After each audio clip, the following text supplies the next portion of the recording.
On passe maintenant à la phase de discussion. Et on va commencer par la première communication de Gilles Bontemps sur la nappe et le score composite. Alors là, 3 types de questions.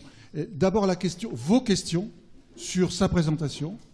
Deuxièmement, peut-être des questions des modérateurs et du président. Et troisièmement aussi, peut-être une réponse de Gilles à 2 ou 3 questions qui lui ont été posées pendant les exposés. On fera la même chose pour Madame Dorel. Donc, premièrement, est-ce que vous avez des questions sur la proposition? C'est plus qu'une proposition, c'est le score composite, intégrant beaucoup de choses et répondant à beaucoup de questions qui ont été posées d'ailleurs par les autres intervenants. Alors, est-ce que vous avez des questions sur sa présentation d'abord? Oui, ma collègue lilloise.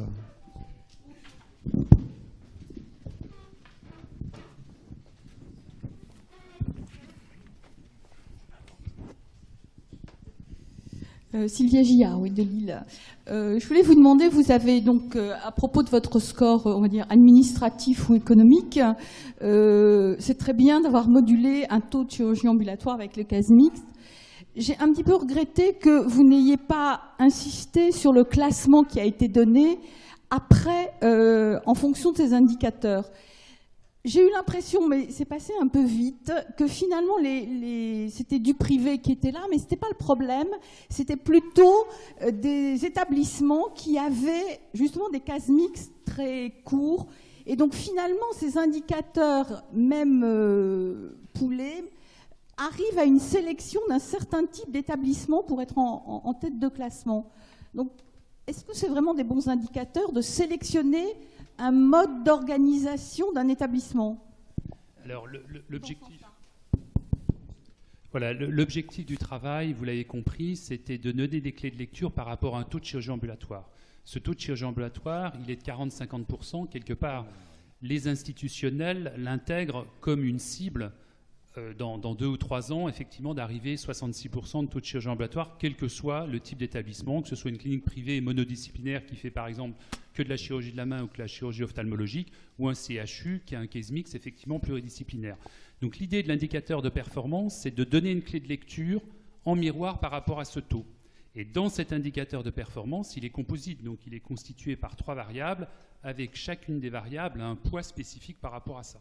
Et ce que j'ai montré, mais je suis peut-être allé un petit peu rapide par rapport effectivement au classement via cet indicateur de composite, c'est que si on regardait le classement comme il est fait par exemple au niveau des publications de journalistes où ils prennent que le taux de chirurgie ambulatoire, quand on regarde les 1000 établissements français en chirurgie ambulatoire selon le taux, on trouve que les établissements privés dans le haut du classement et tous les établissements publics dans le bas du classement.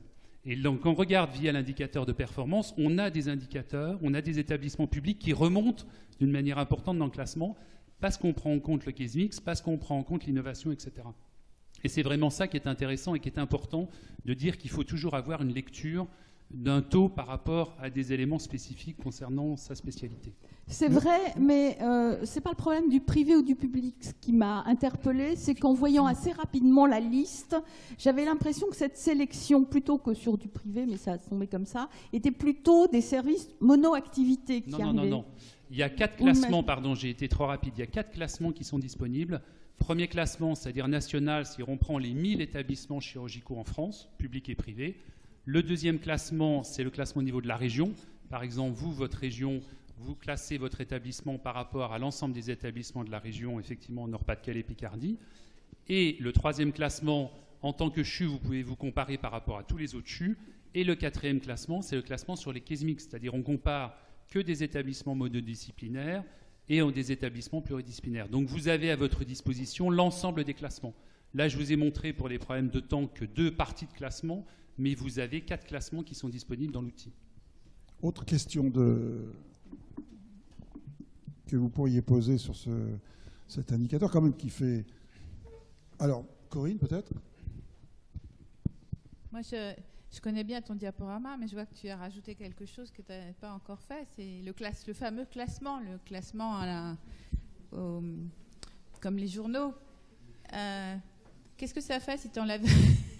Tu sais qu'est-ce que je vais te demander? Qu'est-ce que ça fait si tu enlèves l'ophtalmo et la main dans ton classement? Est-ce que toutes ces cliniques, elles ne sont pas en tête, c'est simplement parce qu'elles font que des cataractes? Ce qui est intéressant, oui, tout à fait. On a eu ce débat-là avec les experts, c'est pour ça que Corinne me pose la question.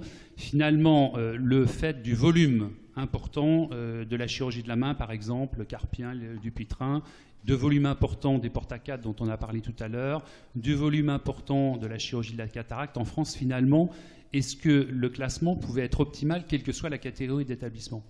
Donc on a regardé effectivement les interventions qu'on pourrait qualifier avec un faible niveau d'environnement, c'est-à-dire la cataracte, chirurgie de main, carpien, Dupuytren, le porte-à-4, les extractions dentaires et puis les IVG. Et quelle que soit la catégorie d'établissement, c'est-à-dire CHU, CH, clinique privée, en moyenne, quand on regarde les pratiques ambulatoires, un acte sur 2 relève de ces interventions chirurgicales avec un faible niveau d'environnement. Donc on ne privilégie pas une catégorie d'établissement par rapport à une autre, puisqu'en fait, quand on regarde ces 7 ou 8 actes dits avec un faible niveau d'environnement, ils sont faits dans tous les établissements, que ce soit dans le secteur public ou dans le secteur privé. Sauf que le public fait plus de cataractes que le secteur privé, le secteur public fait plus d'IVG que le secteur privé. Donc quel que soit le type d'intervention avec un faible niveau d'environnement, on a bien effectivement un volume important, quelle que soit la catégorie d'établissement. Avant peut-être d'autres questions, j'ai une petite question.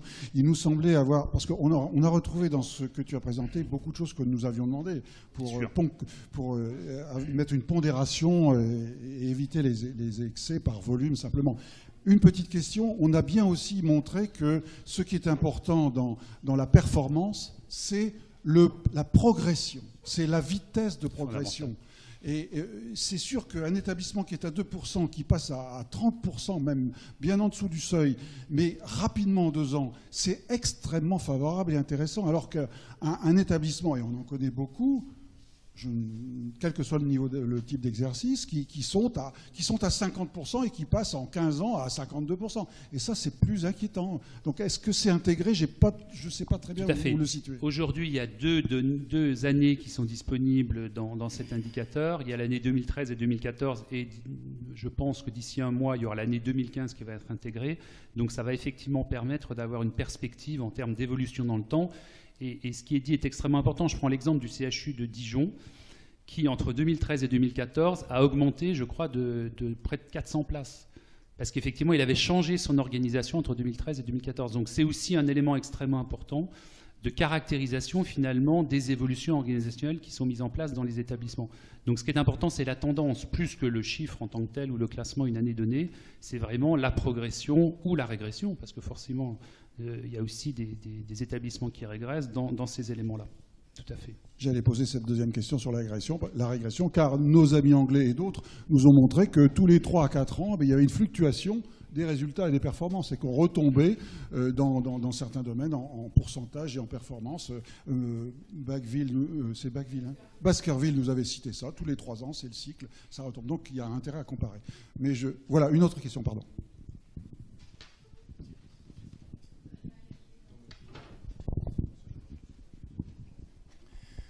Juste une question d'un crétin, parce que je ne suis pas de la génération de l'ambulatoire. C'est dans la classification. Moi, quand j'étais chirurgien, je faisais des porte-à-4, je faisais des greffes, des tas de choses en externe. On n'appelait pas ça ambulatoire. On appelait ça en externe. Le malade arrivait, il était même dans une salle extérieure du bloc opératoire. On lui mettait son porte-à-4 sous anesthésie locale, parce qu'on en faisait beaucoup. Et puis repartait. Alors comment maintenant vous allez classer ce type de malade, qu'autrefois on appelait externe, c'est-à-dire qu'il avait juste le cas qu'on faisait, mais il n'y avait rien d'autre. Comment vous les classez maintenant? C'est une question d'idiote, hein, j'en conviens, par rapport à l'ambulatoire. Elle n'est pas idiote, elle est très très pertinente. Elle est tellement pertinente qu'elle met en difficulté le ministère de la Santé, puisque la problématique... Pour une fois que je mets un ministre en difficulté, je suis ravi. Non, la problématique aujourd'hui, c'est qu'il n'y a pas de définition légale de ce que c'est que la chirurgie. Vous savez que les décrets de chirurgie n'ont jamais été publiés. Il y a environ 4 ou 5 ans, il y avait un débat qui devait définir ce que c'était qu'un acte chirurgical. Donc comme il n'y a pas de définition légale de la chirurgie, c'est les classifications qui définissent ce que c'est qu'un acte chirurgical. Et vous avez plusieurs classifications qui existent en France. Il y en a une classification qui est classification en particulier sur la tarification, qui identifie un acte chirurgical dès lors que c'est un acte dit classant et qui passe au bloc opératoire. Mais vous avez d'autres Par exemple, dans cette classification-là, un traitement orthopédique d'un patient pour un traumatisme avec un traitement orthopédique qui ne passe pas au bloc n'est pas considéré comme un séjour chirurgical. Donc en fait, du fait de l'absence de définition légale en France de la chirurgie, c'est les classifications, en particulier la tarification, qui définissent ce que c'est qu'un acte chirurgical et ce que c'est qu'un acte non chirurgical. D'où la difficulté que vous le soulignez parfaitement. On peut se poser la question, pourquoi les IVG sont considérés comme des actes chirurgicaux ? Pourquoi les porte-à-4 sont considérés comme des actes chirurgicaux, ce qui relève probablement plus d'une activité externe. Merci. Autre question. Pertinent.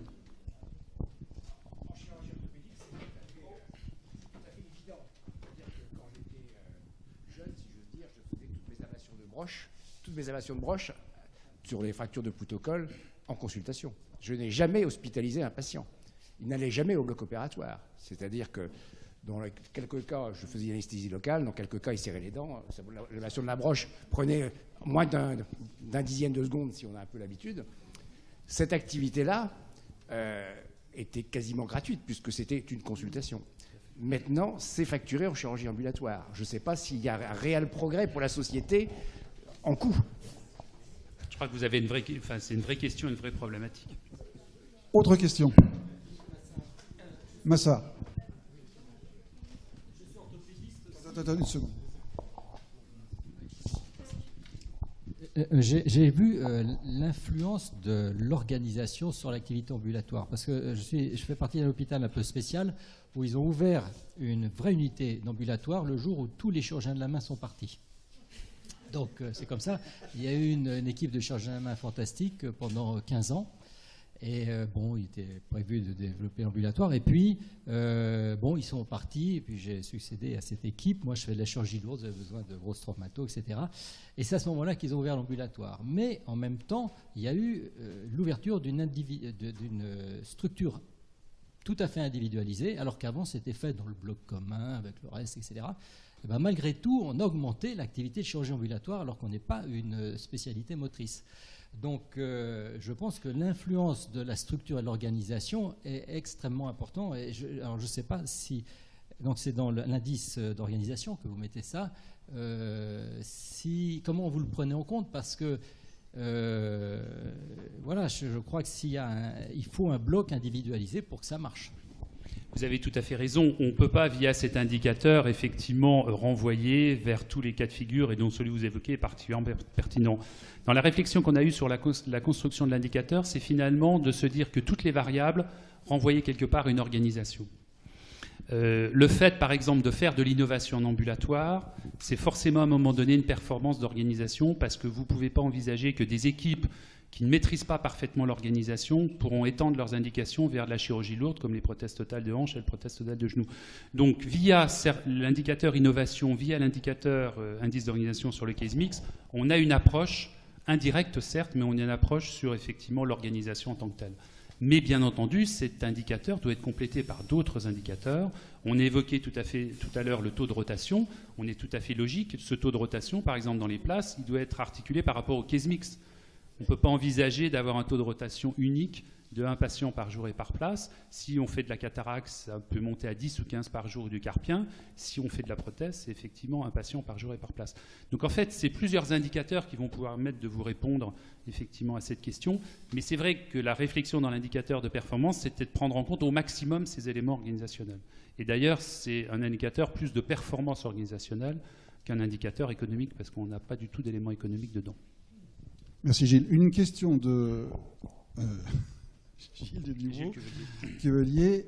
J'aurais une petite question et ensuite tu pourras peut-être répondre aux questions qu'on t'a posées peut-être pendant les présentations. Mais d'abord Gilles. Il y avait la question de Gilles. En fait, je voulais juste reformuler la question que j'ai posée tout à l'heure.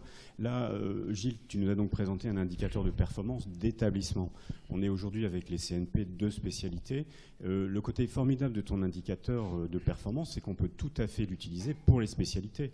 Et que donc l'indice d'organisation, l'indice d'innovation et le volume ambulatoire, on peut le décliner par spécialité et on peut le décliner et donc se comparer à la fois en termes d'équipe d'établissement aux autres CHU, si on est CHU, aux autres établissements, mais on peut aussi comparer dans son équipe les praticiens à l'équipe, les praticiens et l'équipe à la nation, etc. etc. Alors pour ça, on a besoin d'une chose, c'est d'avoir un taux de pratique ambulatoire par acte CCAM, c'est le fameux référentiel national. Quand est-ce qu'il sera à disposition ? On travaille actuellement avec la TIH pour mettre à disposition, puisqu'aujourd'hui, l'indicateur de performance est dans l'outil Hospediac, qui est un outil presse-bouton.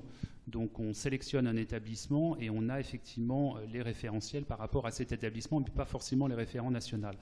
Donc ce qu'on a prévu, effectivement, c'est finalement de pouvoir télécharger la base complète, donc avec l'ensemble des éléments, permettant effectivement à chacun des acteurs qui souhaitent de travailler sur cette base, et bien entendu le référentiel acte par acte sera disponible au niveau national.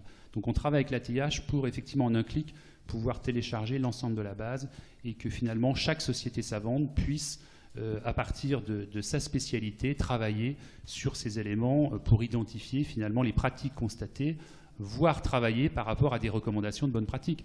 Parce que l'intérêt finalement de ce qui est constaté, c'est de pouvoir permettre aux sociétés savantes de se réapproprier cette information. Je rappelle que cette information, c'est une information que vous remontez au niveau national depuis près de 30 ans. Donc là, l'idée, c'est pas de vous redemander de l'information, c'est effectivement de vous restituer ce que vous remontez normalement.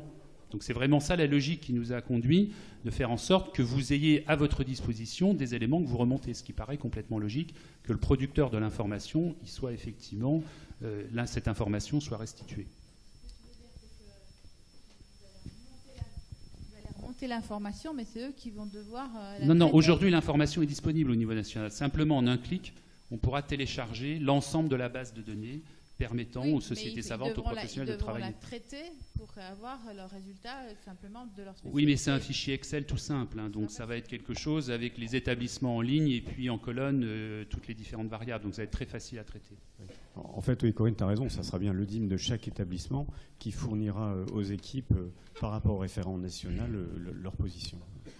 On va. Alors peut-être tu as d'autres réponses à des questions, mais c'était surtout la principalement question. Principalement celle-là, oui. Si vous n'avez plus de questions sur cette première. Pardon. Pour revenir aux complications post-opératoires, c'est assez intéressant parce qu'on a l'impression qu'il y a un débat entre les J3 et puis la 30 jours. Mais en fait, est-ce qu'il y a vraiment un débat? Parce que qu'est-ce qu'on veut juger? Est-ce qu'on veut juger les complications liées à la méthode de l'ambulatoire? Et là, effectivement, c'est dans les 3 jours. On a mal évalué les nausées, on a mal évalué les douleurs, il y a une hémorragie, etc. C'est dans les 2-3 jours, ça se juge. Même les infections, elles peuvent être décalées. Les thrombophlébite, encore plus décalées.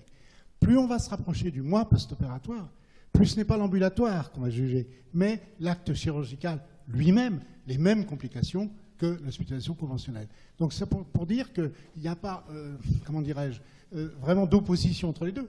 C'est une autre façon de relever un indicateur qui pourrait être important et intéressant pour le sujet de l'ambulatoire, mais aussi de la chirurgie, qu'elle soit ambulatoire ou conventionnelle.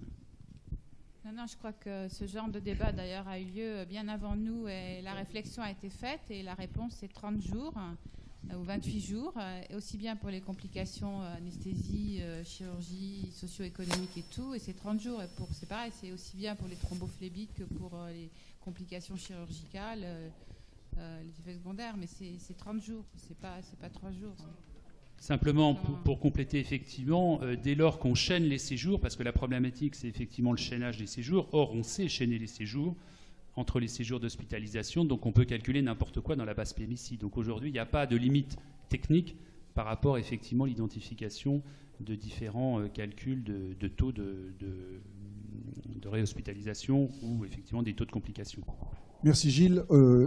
Ça n'empêche qu'on pourra peut-être, si on a une question qui nous revient, de se poser la question. Mais on passe maintenant aux questions concernant la présentation de Madame de Rennes et de sa collaboratrice sur les outils proposés par l'HAS. Alors, est-ce que vous avez des questions? C'est toujours le même plan. Est-ce que vous avez aussi des réponses à des choses qui ont été évoquées? Il y en a une, déjà, même par Corinne. Donc voilà. Si vous n'avez pas de questions momentanément, eh bien, vous pouvez déjà commencer par répondre à ce que... Voilà. Madame de Rennes. On va déjà apporter une réponse effectivement sur, je commence par la fin, mais effectivement la question a été posée de savoir si la remise en main propre du compte-rendu d'hospitalisation ou l'appel du lendemain sont des indicateurs de qualité et de sécurité des soins. La réponse est évidemment oui, pour plusieurs raisons. La première, c'est que je me permets d'insister, Ces indicateurs sont sélectionnés par des professionnels de santé qui représentent toutes les disciplines qui sont ici dans la salle. La remise en main propre du compte-rendu, vous avez tout à fait raison, le patient qui sort le soir, il n'est pas forcément en état de lire son compte-rendu. Mais derrière ça, c'est la question de la continuité des soins qui est posée. Et la continuité des soins, le patient, oui, il peut être amené par angoisse, par crainte, à rencontrer un professionnel de santé et remettre le compte-rendu opératoire. Ça peut éviter abusivement une réhospitalisation. C'était l'argument du groupe de travail. L'appel du lendemain, effectivement, on peut le questionner comme indicateur de qualité et sécurité, mais ça permet aussi d'évaluer la satisfaction du patient à la chirurgie ambulatoire. Et je crois que monsieur qui est intervenu tout à l'heure a posé aussi le débat. Il y a l'évaluation de la chirurgie ambulatoire en termes d'organisation et il y a l'évaluation des actes médicaux réalisés en ambulatoire. Et nous sommes peut-être plus à l'aise, effectivement, pour évaluer l'activité ambulatoire en termes d'organisation, en termes de qualité et en termes de sécurité. L'évaluation de l'acte médical et du succès de cet acte médical, ça c'est un autre débat. Mais nous sommes plus positionnés sur l'évaluation de l'activité ambulatoire. Et c'est pour ça que l'organisation, et c'est pour ça qu'on insiste sur le chemin clinique, parce que pour nous c'est le préalable à la prise en charge en chirurgie ambulatoire, et les indicateurs derrière permettent finalement d'objectiver la qualité qui est atteinte. Le deuxième point, c'est effectivement les indicateurs que nous vous proposons, ce sont des indicateurs génériques qui valent pour toutes les prises en charge et pas plutôt une prise en charge d'orthopédie ou plutôt une prise en charge viscérale. C'est vraiment générique et transversal à toute l'activité. Et puis, je vais laisser Linda peut-être dire un mot sur le PMSI, parce que ça, c'est la grosse difficulté que nous avons en tant que... C'est-à-dire comment on utilise un outil qui est un outil administratif, qui a été élaboré au début pour faire du financement, comment on l'utilise pour faire de la qualité. Mais là, c'est un vaste débat. Donc, tout d'abord, je tiens à vous remercier pour nous donner l'opportunité de dialoguer ensemble, parce que c'est vraiment enrichissant et c'est un plus pour nous par rapport à tous les débats qu'on a, d'une part dans nos réunions parties prenantes et d'autre part dans nos réunions avec les groupes de travail et également avec les établissements. Donc, merci pour cette opportunité. Je tiens à préciser quelques éléments concernant les indicateurs de résultats qu'on vous propose. Tout d'abord, ce sont des indicateurs de résultats génériques. Ça veut dire qu'ils doivent s'appliquer et mesurer le résultat, quel que soit le type d'acte réalisé. Donc ça, c'est important. Et ça joue sur le choix qu'on a opéré de regarder les réadmissions à 3 jours. Bon, les conversions, tout le monde est unanime, quel que soit l'acte réalisé, c'est un indicateur pertinent. La deuxième chose, ce sont le fait de sélectionner 3 jours vient aussi de l'analyse qui a été faite par Clarté des motifs de conversion et de réadmission.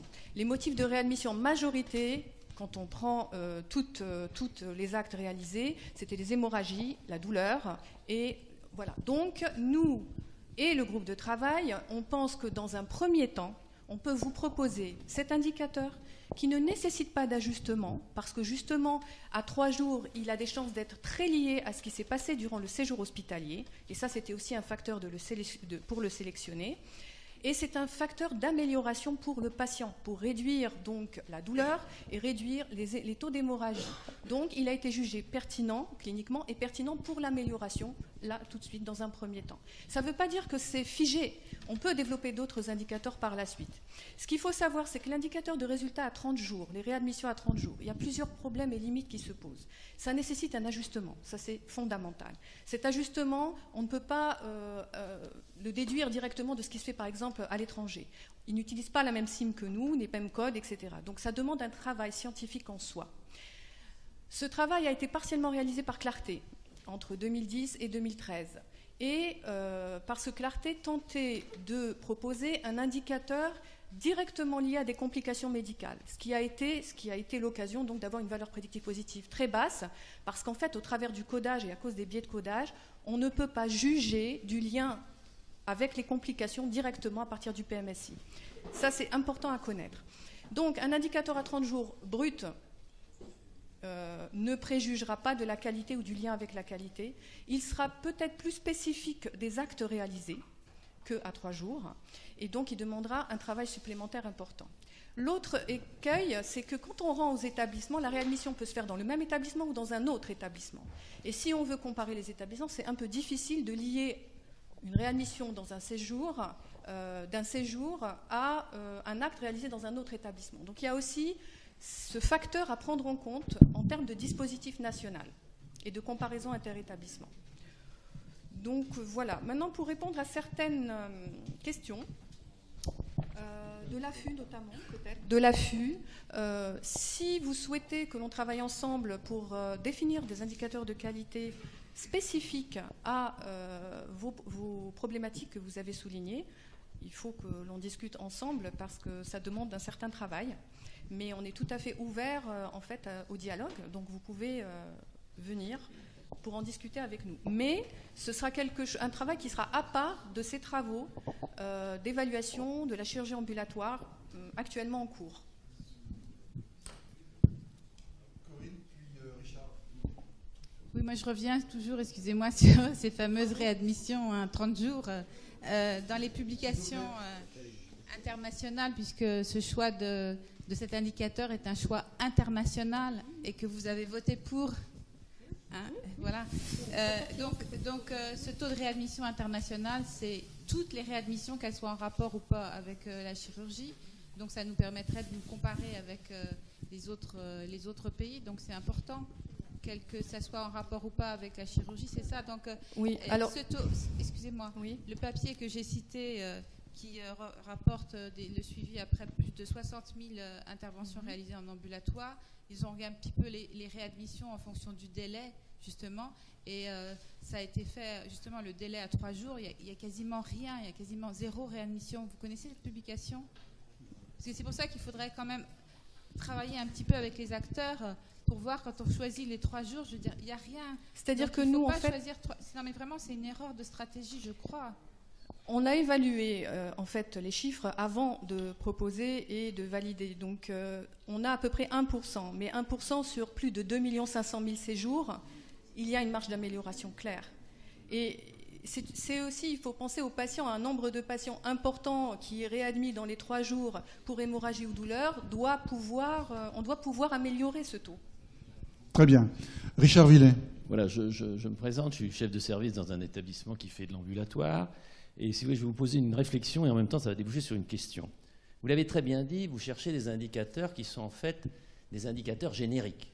Ce qui veut dire que vous voulez trouver au niveau national, ce qui se comprend très bien. Je ne vais pas faire un plaidoyer contre l'ambulatoire ni contre les indicateurs. Ma réflexion est la suivante. Donc, on essaye de trouver des indicateurs génériques, mais vous l'avez très très bien compris. On a le problème des PAC en externe, on a le problème de la cataracte, on a le problème... Et donc, on a démontré au niveau de la Société française de chirurgie ambulatoire que tout pouvait être fait en ambulatoire, mais ce qu'il ne fallait pas faire, c'était ceux qui étaient sujets à complications à domicile le soir de l'intervention. C'est comme ça qu'on a arrêté les carotides, la thyroïde, etc. Et moi, ce qui me chiffonne dans ces indicateurs, si vous voulez, c'est justement ce caractère que souligne tout le monde, c'est ce caractère global. Donc, comme disait l'un de mes patrons, il faut sûrement avoir une doctrine pour pouvoir faire des exceptions. Donc, ce que je pense qu'il faudrait de l'HAS, c'est avoir, certes, des indicateurs globaux pour lesquels on puisse, au sein des CNP, au sein même de la même spécialité, parce que je me tourne vers Hervé Fernandez, mais il est clair qu'on ne peut pas comparer une CHL pour cancer à une hystéroscopie. C'est deux maladies complètement différentes pour lesquelles l'ambulatoire est différente. Et donc, vous nous imposez un caractère générique. Ça, c'est ma première réflexion sur les indicateurs. Et ma deuxième réflexion, c'est le quotidien et le time consuming. C'est-à-dire que dans un établissement comme le mien, qui n'est pas très grand, je vois depuis 4 ans, parce qu'on essaye toujours d'être à la pointe, Because, benchmarking, Because Le Point, je vous rappelle qu'on est premier en orthopédie pour la hanche, premier pour le genou, premier en urologie pour les incontinences d'urine. Ça veut dire que pour faire ça, notre direction répond à vos critères. Et pour répondre à vos critères, qu'est-ce qu'elle fait? Elle met des gens pour remplir les cases des indicateurs. Et donc, on a actuellement une surconsommation du personnel, entre guillemets, paramédical, qui remplit très bien ces cases, puisqu'on est très performant. On est un établissement qui est très bien vu.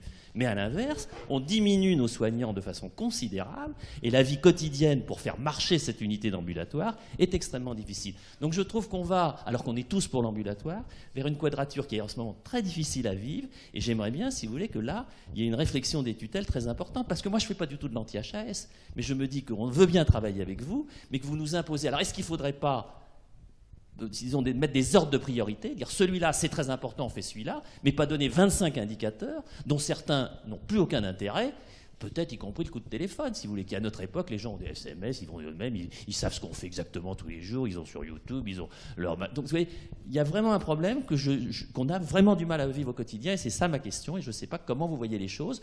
Je ne vais pas le dire méchamment, mais dans le bureau à l'HAS où vous ne voyez pas les patients. Oui, vous avez raison. C'est même une évidence qu'on ne les voit pas. C'est bien pour ça qu'on travaille avec vous, les professionnels de santé, et que nous ne faisons que de la coordination. Mais sur la question que vous soulevez de la charge de travail, vous voyez bien qu'on est dans un système infernal. C'est-à-dire que le virage ambulatoire, c'est un virage tout court, mais pour tous les acteurs. C'est-à-dire que nous, à la Haute Autorité de Santé, clairement, et notre présidente l'a clairement posé, c'est-à-dire on va vers un abandon des indicateurs de processus, c'est-à-dire les indicateurs qu'on va recueillir dans le dossier du patient, ce que vous l'avez bien soulevé, c'est assez chronophage pour les établissements de santé, pour aller vers des indicateurs de résultats directement calculables à partir du PMSI. Et c'est là qu'on se retrouve avec une base de données, Orlinda le décrit très bien, où on n'a pas tout à fait la même information, suivant qu'on prend le dossier patient dans le PMSI ou suivant qu'on prend le dossier patient qu'on a été chercher aux archives. Et nous, notre responsabilité en tant qu'instance, c'est bien de mettre à votre disposition un indicateur qui est fiable et qui est robuste. Donc on est en train de travailler, et là on va mettre en place cette organisation, pour travailler avec les autres agences et aussi avec la DGOS sur ces codages PMSI, parce qu'on se rend compte qu'il y a des injonctions paradoxales entre les codes qui existent, les codes qui sont appliqués, les codes qu'on écrase, les codes qu'on n'écrase pas.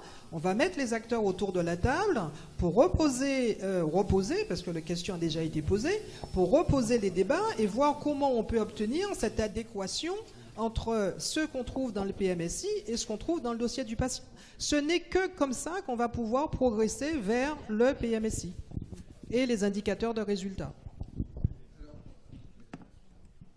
Juste un mot, je ne sais pas si tu as remarqué, mais l'indicateur de Gilles Bontemps, là, tu appuies sur une touche, hein, ça dépend du temps de personne, hein, c'est une touche.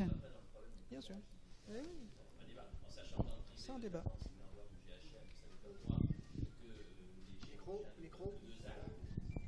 Si vous voulez, si on parle des codages, alors évidemment, les GHM, la plupart du temps, maintenant, sont faits dans l'unité de codage, et ce n'est pas nécessairement les chirurgiens qui le font eux-mêmes, ils codent plutôt leurs actes, et après le malade est intégré en fonction de sa morbidité, du codage également anesthésiologique.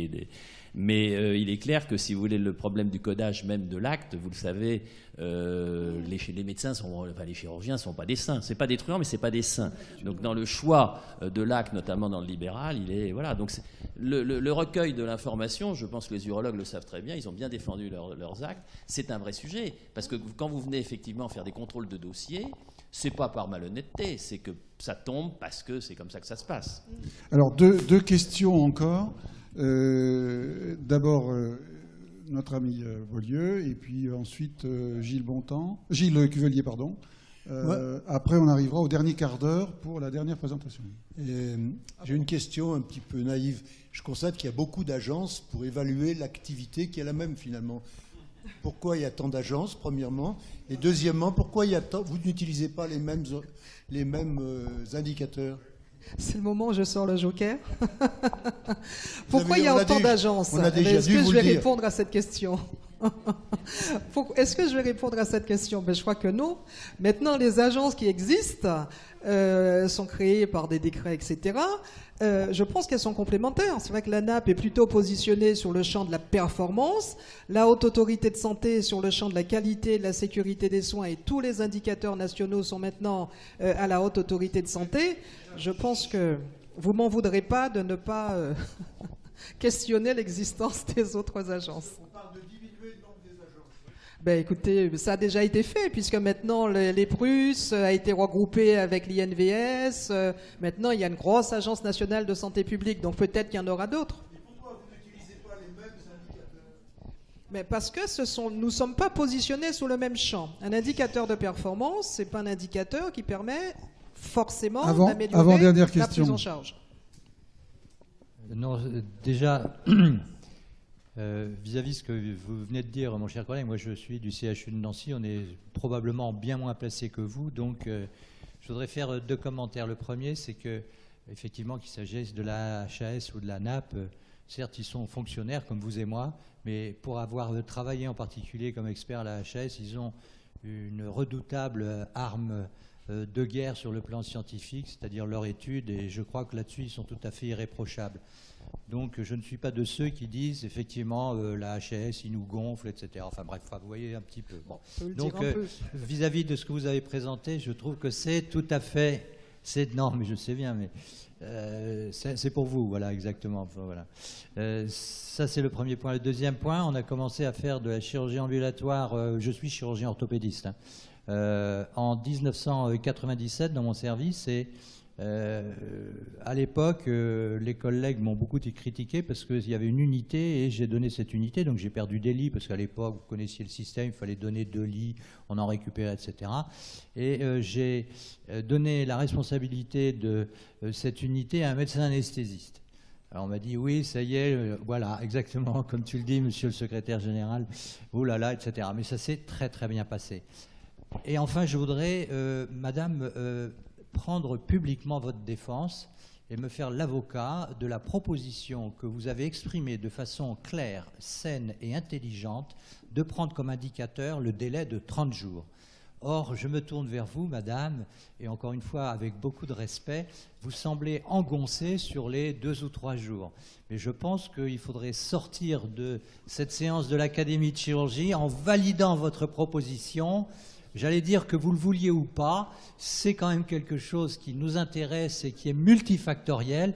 Donc, je voudrais que cette proposition puisse être, pas validée, parce que je sais que par la HAS, il y a tout un protocole, mais que vraiment vous compreniez la nécessité de le faire. Et j'étais un bon avocat, madame et chère, voilà. S'il vous plaît, un peu de calme.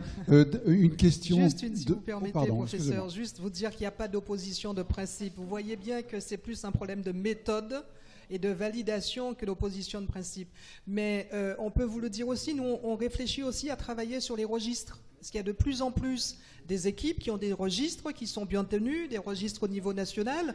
Donc on réfléchit aussi à travailler parmi les registres. Donc on a une vraie réflexion à la Haute Autorité de Santé sur ce sujet. Et il n'y a absolument pas de refus de travailler sur ces indicateurs, mais on a pour le moment un blocage méthodologique. Question. Oui, c'est juste une interrogation à propos de ce que font nos collègues à l'étranger, et en particulier en Angleterre. Je vais donner un exemple à Londres. Vous avez besoin d'une cure de hernie, vous choisissez en fonction des indicateurs le bon hôpital, le bon endroit, et vous êtes opéré. Et si vous êtes opéré, et vous sortez donc le soir, vous arrivez chez vous et il y a une complication.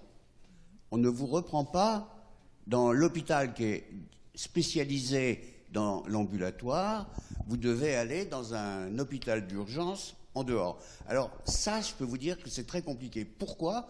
Parce que dans l'intervalle, vous ne pouvez pas rentrer à l'hôpital d'urgence si vous n'avez pas un avis d'un médecin généraliste.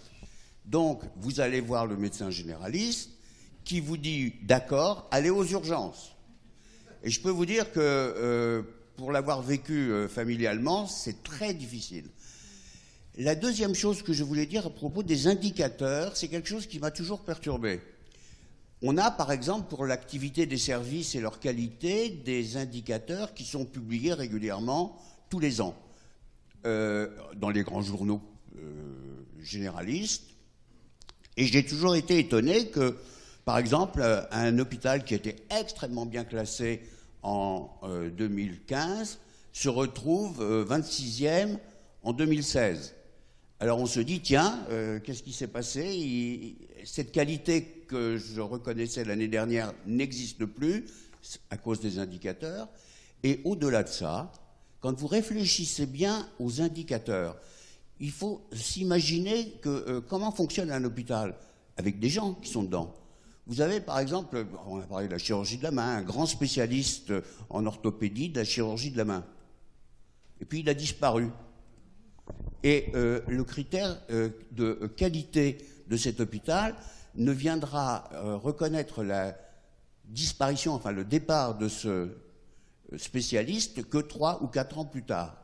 Alors, dans tout ça, je suis tout à fait convaincu de l'intérêt des indicateurs, mais je suis toujours très inquiet par cet amour ou cette mise en exergue absolue de l'indicateur. Donc, je demande simplement qu'on réfléchisse au caractère humain de la chirurgie. Merci de votre commentaire. Et une dernière question probablement pour Gilles Quevelier. Oui, je repose la même question que j'ai posée à Gilles Bontemps. On est donc en train de discuter des indicateurs et vous avez la représentativité de l'ensemble des CNP de spécialité.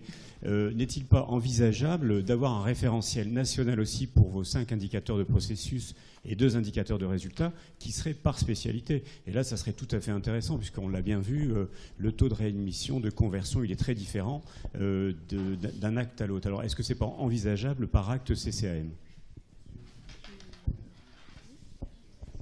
En fait, c'est une demande tout à fait audible. On a prévu déjà d'analyser ces indicateurs par GHM, voire par CMD. On peut descendre jusqu'à un niveau acte, sachant que les indicateurs de processus sont basés sur un échantillonnage, donc on n'aura pas l'ensemble. Par contre, si on traite directement à partir de l'ensemble de la base PMSI en lien avec l'ATIH, on peut tout à fait répondre à vos exigences. J'ai juste une petite dernière question. Puisque vous avez insisté sur le fait que vos indicateurs sont génériques, je suppose que dans votre esprit, et ça serait tout à fait normal, c'est dans le but d'étendre ces indicateurs de qualité de l'ambulatoire au reste du conventionnel. Je suppose que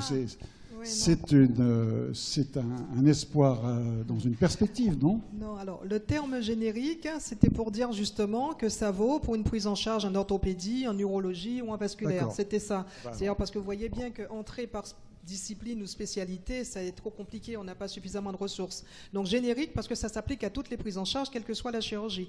Mais effectivement, c'est une autre réflexion parce qu'on nous demande aussi, vous savez qu'il y a l'indicateur ISATIS pour évaluer la satisfaction des patients dans les établissements de prise en charge de plus de 48 heures. On nous demande un ISATIS aussi en chirurgie ambulatoire. Donc voilà, il y a des demandes, on ne peut pas tout faire. Il faut aussi avoir l'équilibre entre la charge de travail et ce qui existe. Donc c'est un ultime compromis.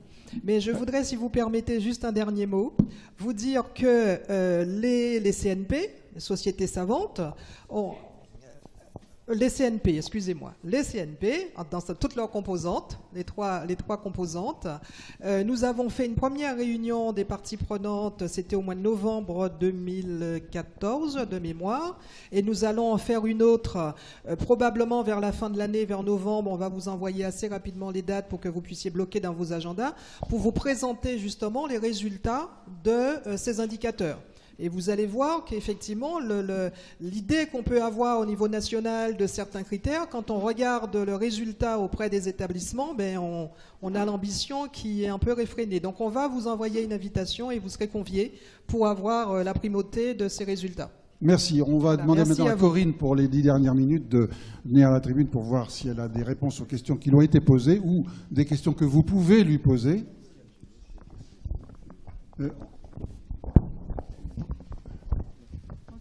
Moi, je pourrais dire en préambule que si on doit parler d'intérêt des indicateurs de qualité, moi, je parlerai simplement des 2 indicateurs en fait, qui ont été définis. Donc, j'espère m'être fait comprendre. Ces indicateurs ont été en fait choisis depuis 1996. C'est quoi cette musique? Ils ont un intérêt au niveau des unités de chirurgie ambulatoire, parce que si c'est facile au niveau de la chirurgie, de l'unité elle-même, de suivre ces admissions non programmées la nuit, c'est beaucoup plus difficile d'avoir le taux de réadmission dans chacun des services, parce que ça, on ne peut pas le suivre. Mais il faut que vous sachiez quand même qu'il y a certains établissements qui, avec leur médecin DIM, réussissent à avoir ces taux de réadmission dans les 30 jours, parce qu'il y a des médecins DIM qui font le travail du chaînage et d'arriver à suivre les malades. Alors, ils n'arrivent pas à avoir c'est à peu près 25% dans les publications internationales de patients qui sont réhospitalisés dans d'autres établissements. Et ça, c'est une constante. C'est un quart des patients qui sont réhospitalisés ailleurs. Donc, c'est 1% des patients qui sont réhospitalisés dans les 30 jours et un quart qui sont réhospitalisés ailleurs. Et ça, il y a des établissements qui le font. Mais ça serait drôlement intéressant d'avoir ce chiffre nationalement et pour tous les établissements pour savoir si, en fait, de faire du forcing d'activité, de rotation, de machin et tout, s'il n'y a pas, tous les gens ne reviennent pas 48 heures, 3 jours, 5 jours, 30 jours après, voire ailleurs. Et je reviens aussi, le suivi des admissions non programmées le soir, ça me paraît très pertinent de le comparer selon les spécialités. Et quand on voit que c'est plus fréquent pour des spécialités comme l'urologie ou la chirurgie plastique, ça prouve bien que c'est difficile de faire sortir le soir même ces spécialités. Hein. Le problème du pipi, la couleur, de la couleur des urines, de l'infection des urines, de la sonde urinaire. Je crois que dans les interventions plastiques, c'est les plaies qui suintent, les pansements, etc. Donc, manifestement, c'est un handicap. Et regardez, dans le critère composite, on a fait le case mix, on a fait le nombre de spécialités, mais on n'a pas mis des points de handicap à l'urologie et à la chirurgie plastique quand elles étaient dans le case mix. Or, peut-être qu'on aurait dû le mettre. Et ça, on n'a pas encore cette donnée. Donc, on pourrait avoir une étude beaucoup plus fine encore. Donc, je crois que vraiment, ces indicateurs de qualité, si on les avait à disposition pour tous les établissements, ça nous permettrait de comprendre encore mieux comment est cette chirurgie. C'est que ça qu'on veut connaître. Et on demande 2 critères. Et moi, j'ai discuté avec des gens, avec d'ailleurs celui qui nous a fait le critère composite de la TIH, et on peut le faire pour nos 2 indicateurs. On peut le faire si on se donne les moyens. Voilà, c'est possible. Et après, ça sera comme un clic, et on nous fera un beau petit dessin, comme on a vu là, avec la toile d'araignée, et on pourra mesurer de la même manière. Vous avez encore 2-3 minutes pour poser des questions à Corinne. Massa. Parce que j'ai corrigé pas mal de papiers sur ambulatoire venant des pays anglo-saxons, et on remarque qu'il y a un accompagnement d'aval fondamentalement différent parce qu'il y a des services à domicile.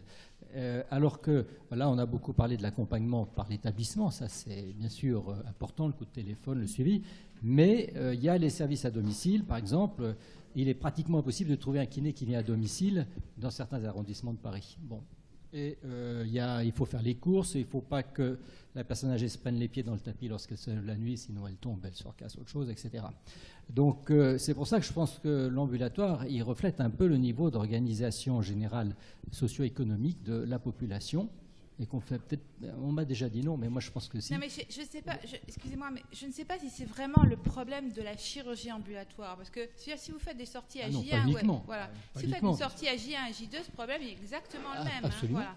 Donc je crois que c'est un problème de raccourcissement de la durée d'hospitalisation et de ce qui se passe après. Nous, au contraire, je pense qu'en chirurgie ambulatoire, on est en train de rendre le patient acteur de sa prise en charge, et finalement, au contraire, on a beaucoup moins besoin de prise en charge d'infirmières à domicile, de kinésithérapeutes à domicile, et il y a beaucoup plus de préparation en amont. Et peut-être que justement, dans cette chirurgie ambulatoire, on aura moins besoin de toute cette surveillance post-opératoire, et peut-être qu'on aura simplement besoin de moments clés et de cette gestion des suites post-opératoires. Je crois qu'il y a une vraie révolution là-dessus. Excuse-moi, une autre question, s'il vous plaît, une dernière question. C'est un autre sujet, voilà, c'est un autre sujet quand même. Oui, merci. Je voudrais revenir sur l'intervention du docteur Delaunay à propos de l'hospitalisation courte. Je vous parle au titre du CNP de chirurgie vasculaire et en tant que privé. Pour l'organisation de la vasculaire, de l'ambulatoire, pardon, ce qui est difficile, c'est quand vous avez des interventions lourdes, des interventions légères qui se prêtent à l'ambulatoire. Alors, pour donner un exemple, vous avez une carotide, un anévrisme, et ainsi de suite, vous avez la chaîne de la chirurgie des varices.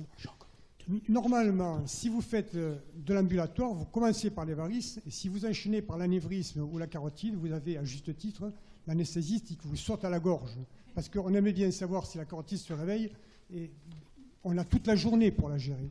Mais inversement, si vous commencez les varices, donc après votre carotide et votre anévrisme, à 13h, 14h, 15h, ces gens-là, ces varices-là, qui c'est une petite chirurgie, c'est sûr, mais si vous avez la grand-mère qui habite à 50 km avec des varices qui sont comme des tuyaux d'arrosage elle est très très mal à l'aise pour se faire sortir. Elle a l'impression qu'on la chasse à 19h. Et là, on aimerait bien retomber sur une hospitalisation courte, c'est-à-dire une hospitalisation overnight où on garde les malades systématiquement jusqu'au lendemain. Et ça, c'est mon désir qu'on évolue vers une structure comme ça. On doit. Pardon. Il y a une réponse ? Oui, très rapidement. Simplement pour dire que ça illustre parfaitement le propos que je voulais faire passer. C'est-à-dire que ce qui est important, c'est qu'il y ait des discussions. Nous, on a des patients opérés de varices à 16h qui sortent en ambulatoire. Ça pose aucun problème. Mais c'est une technique, ils font ça au laser ou peu importe. Ce que je veux dire, c'est qu'il faut, équipe par équipe, que vous établissiez vos propres chemins cliniques. Ce n'est pas une catastrophe de faire sortir une dame que vous avez prise à 18h, si elle sort le lendemain matin à 8h, ça n'a rien de choquant. À partir du moment où vous avez eu une vraie réflexion sur toutes les étapes de l'hospitalisation pour essayer de les optimiser, maintenant, on est clair qu'il y a toujours des cas particuliers. Ce qui est important, c'est pour ça que je pense que c'est vraiment la réflexion sur l'optimisation du parcours de soins, sur le chemin clinique que vous allez vous définir. Il y avait, justement, puisqu'on parlait du vasculaire, il y avait l'exemple de la carotide qui avait été citée, qui avait saigné, je ne sais plus, celui qui a fait la présentation tout à l'heure. Il ne s'agit pas de faire des carotides en ambulatoire, mais d'une carotide, mais pas forcément. On peut faire des prothèses et des endoprothèses, mais à ciel ouvert.